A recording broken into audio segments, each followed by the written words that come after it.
Okay, so next we have question number 4. Using the section formula, show that these points are collinear. Okay, so we have these 3 points, basically A, B, and C. We have A, which is basically 2, -3, and 4. We have the point B, which is -1, 2, and 1. And we have the point C, which is 0, 1/3, and 2. We want to show that A, B, and C are collinear.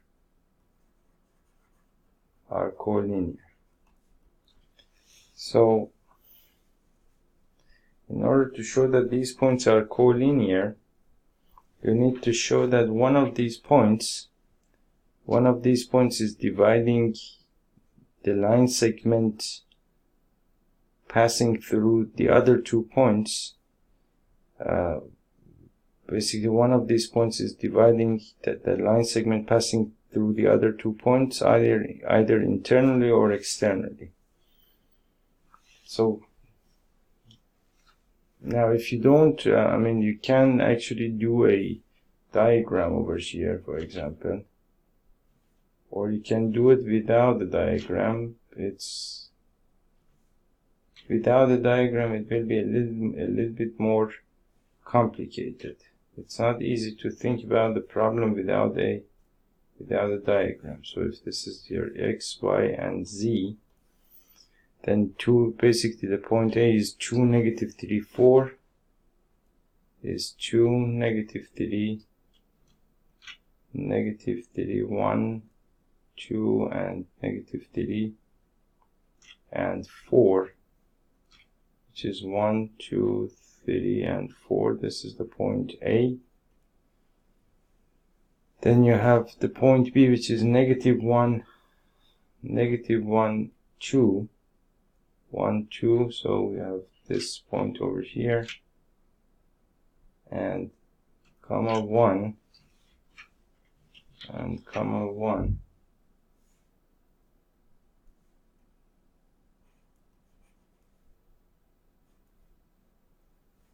Okay, so this comma 1. Let's say this is point B, and point C is 0 along the x-axis and 1/3 along the y-axis, and 2 units up. That would be basically this point over here. That would be point C. And you want to show that these points are collinear. So now what I will try to do is that I will try to show that point C is dividing the line segment AB internally in some ratio. So now, in order to do that, what I'm going to do is, let's say that a good way to, I would say a smart way to solve this problem is that basically you can say that let's assume that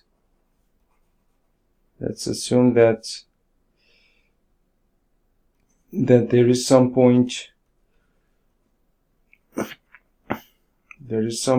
P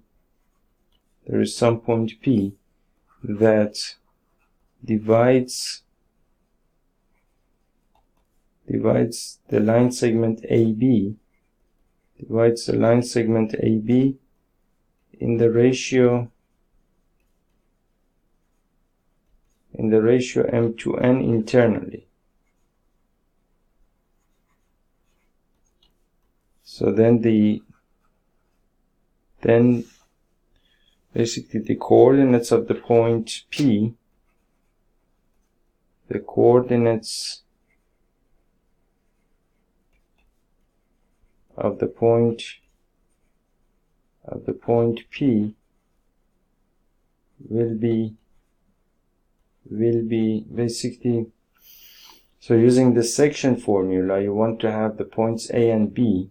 So I take point A as basically point number 1, take point B as point number 2, and then the ratio I take as m to n, and then the ratio I take as m to n, and the formula that we have for the internal division of a line is basically, for example, if your point is P, the coordinates of P would be, in three-dimensional space, it would be m times x1 plus n times x2 over m plus n. Then you have basically m times y1 plus n times y2 over m plus n. And then you have m times z2 actually. It's better to write these in terms of 2 and 1. Because we have done so far, because we have done it like that so far. Of course, there is no difference between m.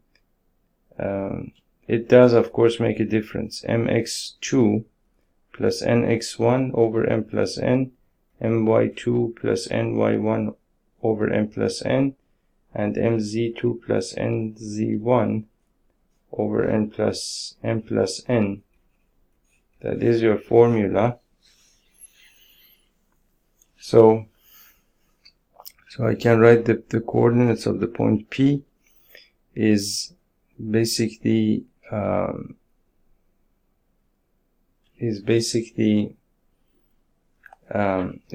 to be m times x2 plus n times x1 plus n times x1 over m plus n, and then you have again m times y2 plus n times y1 over n plus n, and then you have again m times z2 plus n times z1 over n plus n. That is basically that. Now x2 and x1 would be basically negative 1, 2, negative 1 and 2. y2 and y1 would be 2 and negative 3, 2 and negative 3, and z2 and z1 would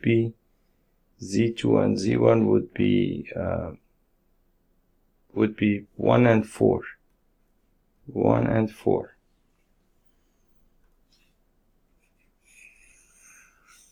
Okay, so then you have basically the coordinates of the point P are basically the coordinates of the point P are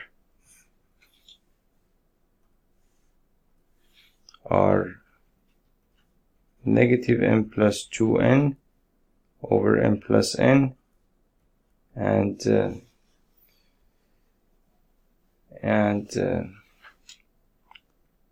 then you have 2m plus minus 3n over m plus n, and then you have m plus 4n over m plus n,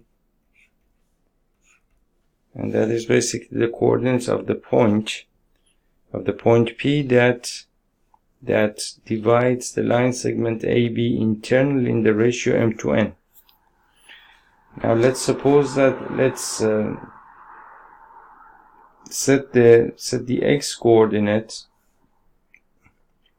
Let's set the x coordinate of this point to 0, meaning that if I write negative m plus 2n over m plus n is equal to 0, that means that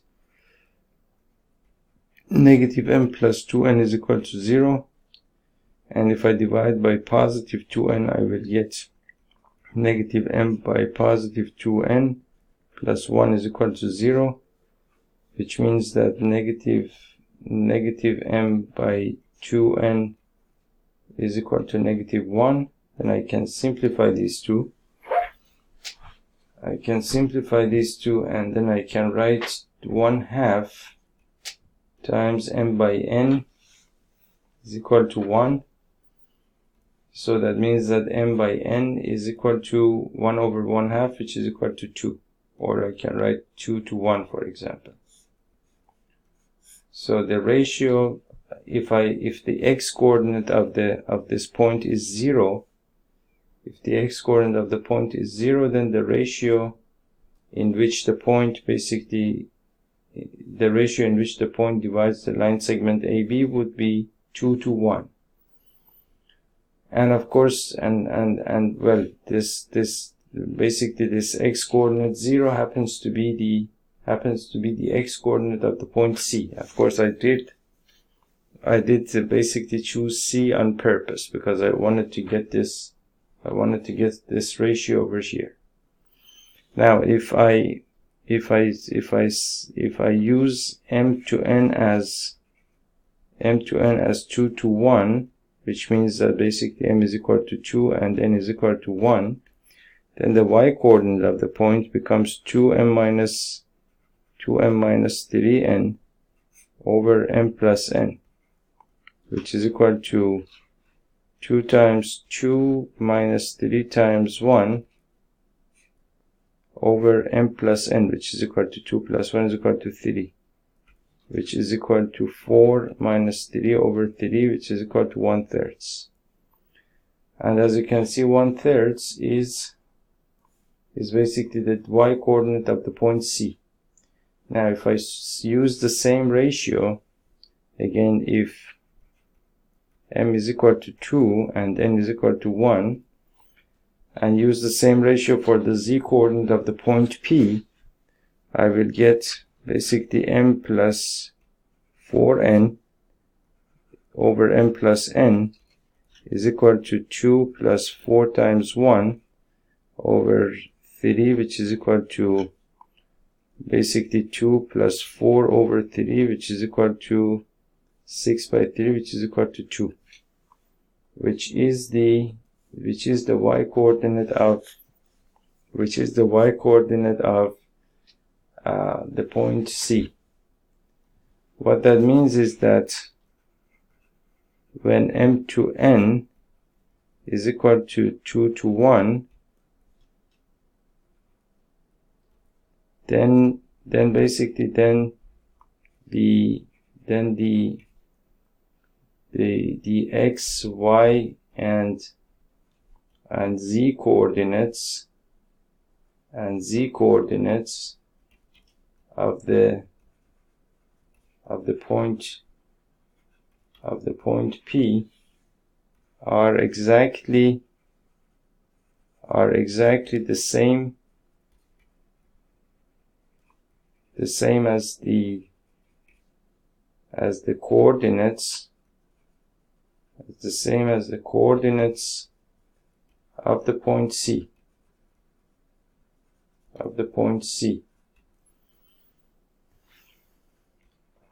Which means that C is a point that divides the line segment AB internally in the ratio 2 to 3. Therefore A, B, and C are collinear.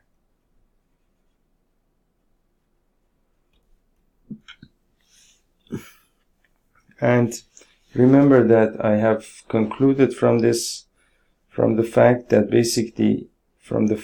C basically divides the line segment AB internally in some ratio. From that, I have concluded that A, B, and C are collinear. And that is again because of the way that basically the section formula, basically the way that we developed and derived the section formula. In the derivation of the section formula, we had basically these 3 points over here, we had these three points over here. We call them A, B, and C, and then we basically created these triangles, and then using these right triangles, and then using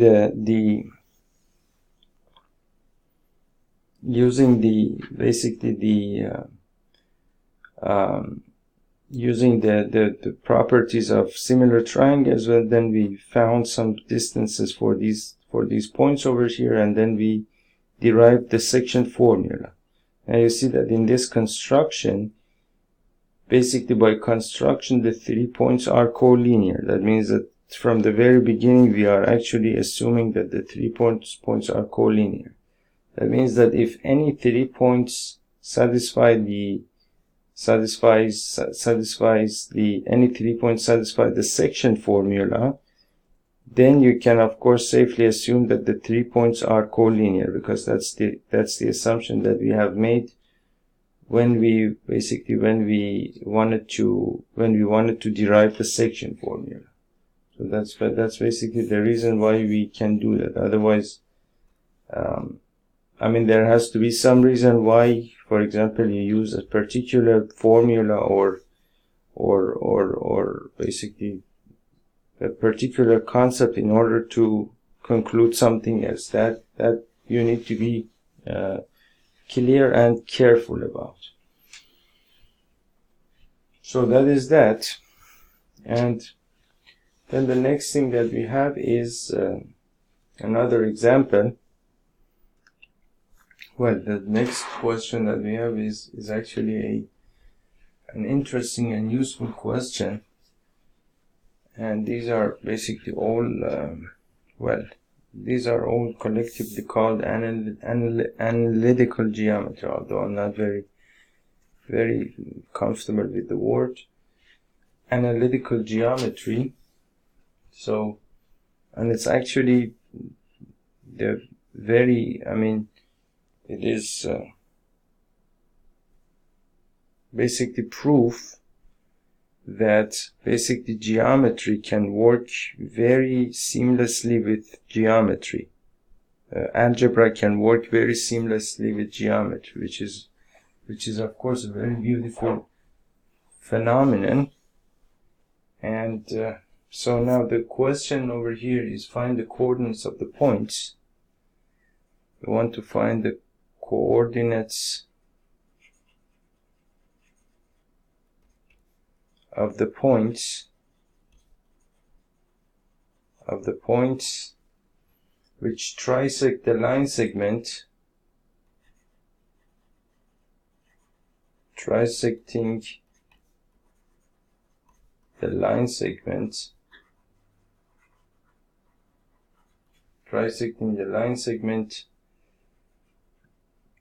joining the points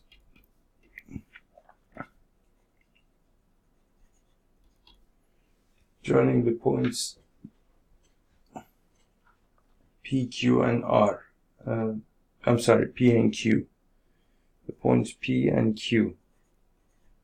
And the points P and Q are basically, P is 4, 2, 4, 2, negative 6.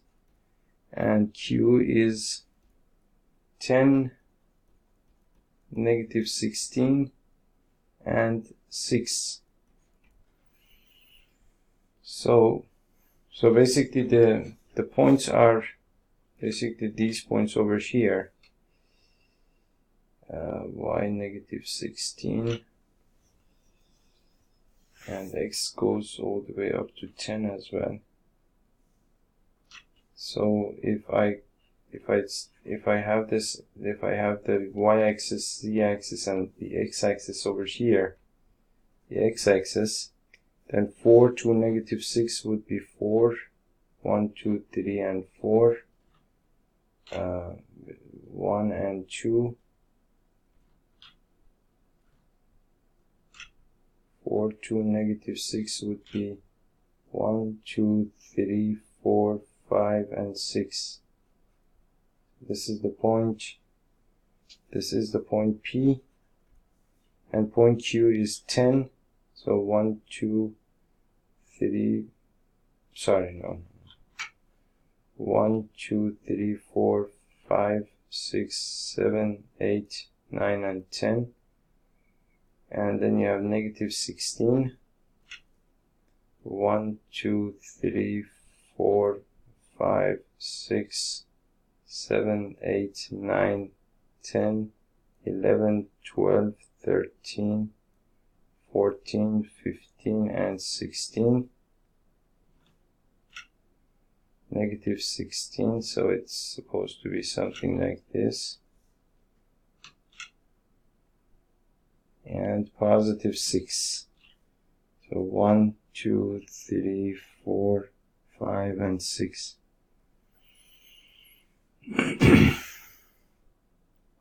This point over here is point Q.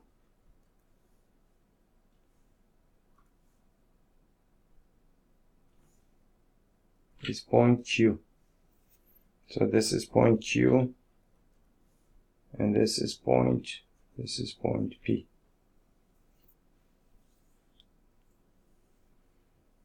Now trisecting this line segment. So this goes from the 1, 2, 3, 4. This point over here is in the 5th octant, and this point over here is in the 4th octant.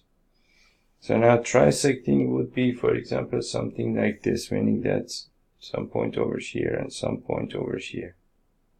For example, some point over here and some point over here. Something like this. These 2 points would trisect this line segment, meaning that they would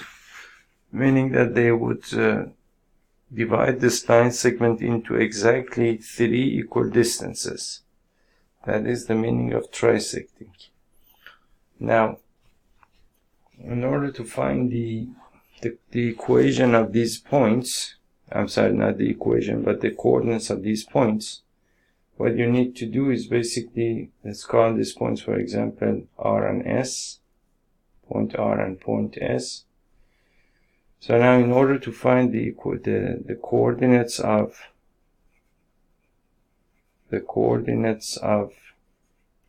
R,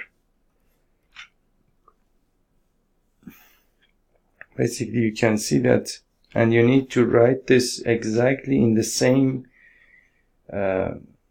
or you need to think of this exactly in the same order that I'm writing it over here. Otherwise, and then go through the calculation in exactly the same order that I go through the calculation, meaning that if I write the line segment, for example, QP,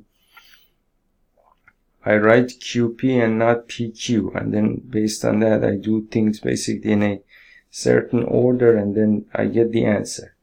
Otherwise, if you change the order, you will get the wrong answer, and it's going to get, I mean, it's just not going to work for you. So basically, the way that you want to do it, or the way that you want to think about this point R, you can say that the point R basically divides the line segment QP internally in the ratio basically 1 to 2. In the ratio 1 to 2. And I'm writing 1 to 2 because this distance is twice this distance. And because all of these distances are basically equal, so then this distance PR would be twice the distance QR. So then based on this, I can take the 2 points Q and P as so the point Q is the coordinates of the point Q are basically positive 10, negative 16, and 6, and the point P is basically 4, 2, and negative 6. And since I'm talking about the line segment QP, I take this as 0.1 and I take this as 0.2. And you know what I mean by that. And the ratio m to n is equal to 1 to 2. That means that m is equal to 1 and n is equal to 2. So now what you can do, what you need to do is use this formula, which is basically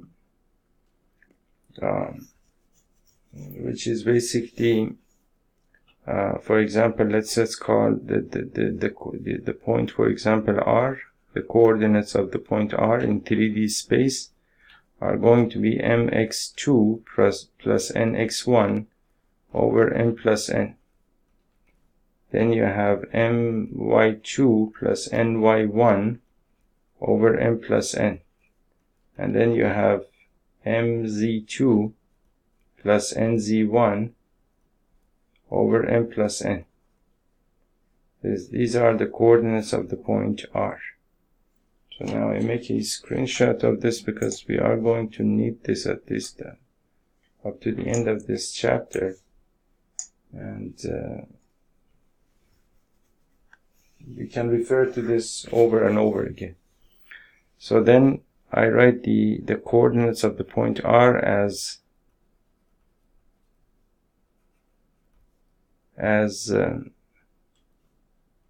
basically m, which is equal to 1. So 1 times some number plus n, which is equal to 2 times some other number,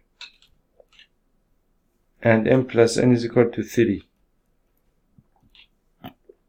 Again, the same thing, 1 times some number plus 2 times some other number over 3. And again, 1 times some number plus 2 times some other number over 3. And then over here you have x2 and x1. So x2 is basically the x coordinate of the point 2, which is basically 4, and the x1 would be 10. So 4 and 10 you have over here. Then you have y2, y1. y2, y1 would be 2 and negative 16. 2 and negative 16. And z2, z1 would be negative 6 and 6. Negative 6 and 6.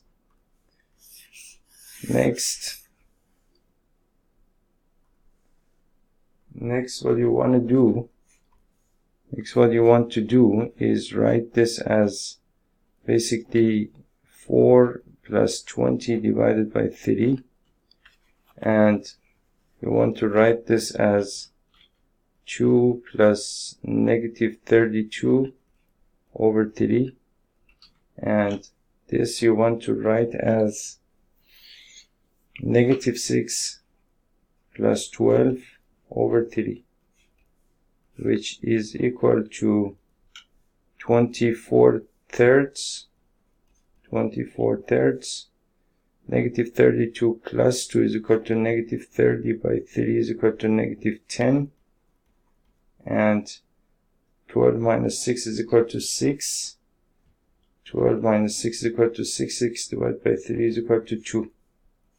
So the coordinates of the point are 24 thirds, negative 10, negative 2. 24 thirds is equal to, of course, 8.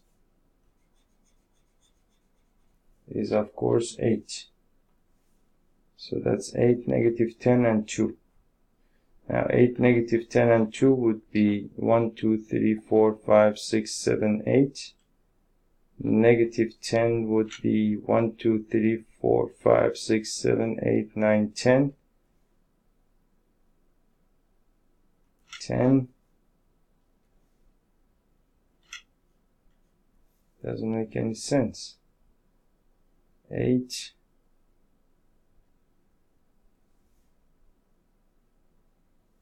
Negative 10 and 2. Okay, it does make sense. So this point is R. This point is R. And you can see that distance doesn't seem to be right, meaning that if this line was in 2D space, of course the 3 coordistances, and if you had 3 coordistances on this line and one of the distances was this, then of course the distance would be a little bit smaller than that. But of course this line is right now represented in 3D space, so you're looking at the line from some other angle, meaning that you see the distance as not the way that you would see a distance in on a two-dimensional plane. So that's basically why the distance is not like a two-dimensional distance. And moreover, my units are of course a little bit different across all the 3 axes, so that might be also the reason as well. So that's basically one point. Now, about the other point over here, point S, you can say that the point S again, you can say that the point S is the midpoint of R and P. That you can do, and that would be easier. That way you could solve the problem easier. So you could say that basically there are 2 ways to do this, meaning that you can, let me basically save this somewhere. 3D section formula on desktop. 3D section formula coordinates. Save it somewhere on desktop. And if I paint over here, you see that basically I can think of this in 2 different ways, meaning that I can say that S is the midpoint of R and P, is the midpoint of R and P, and therefore I can use the midpoint formula, meaning that I can write the coordinates of S are basically the coordinates of S would be then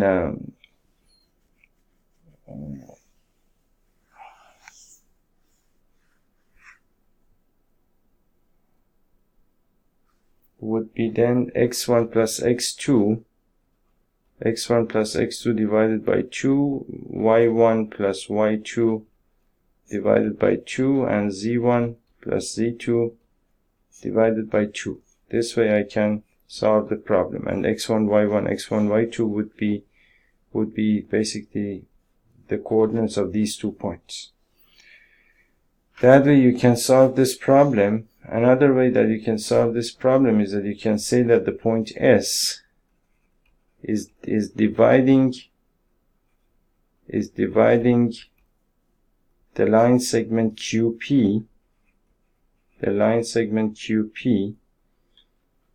internally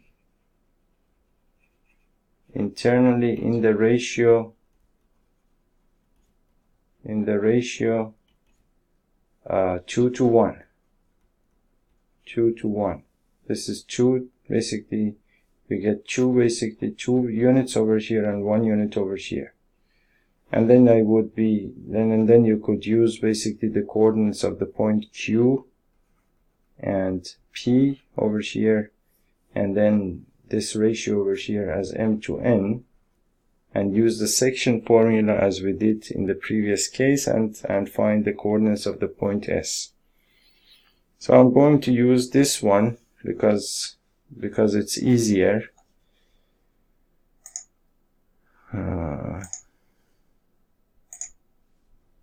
So what I'm going to do is basically again write basically S as the midpoint of R and P.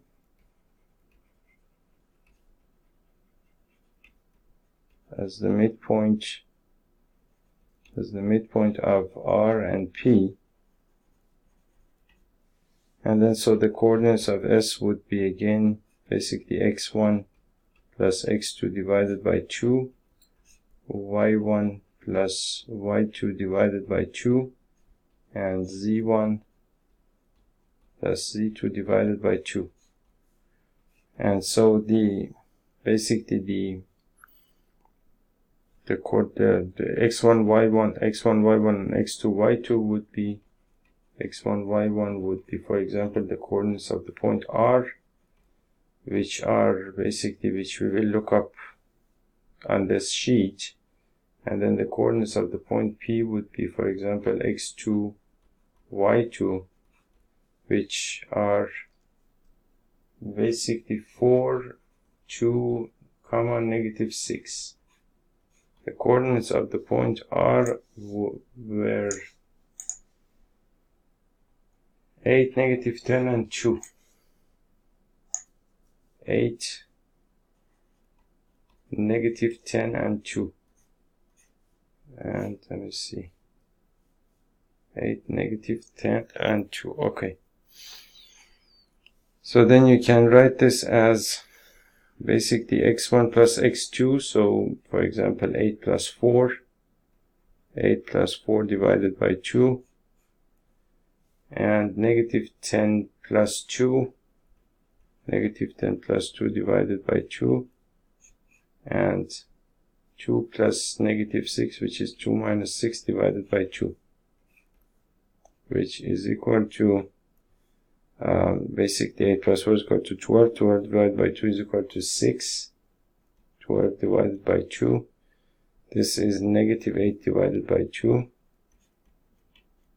And this is negative 4 divided by 2, which is equal to basically 6, negative 4, negative 2.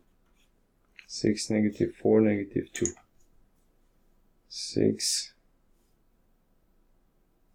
6, negative 4, negative 2.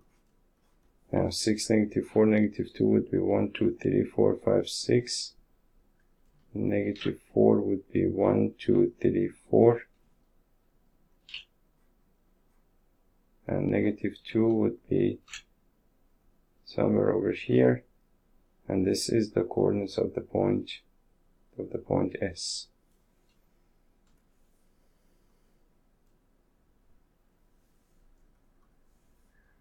This is the coordinates of the point S, and to show that more properly, I'm going to write it as S over here. And that is basically these are the coordinates of the points trisecting this line. Segment, of course.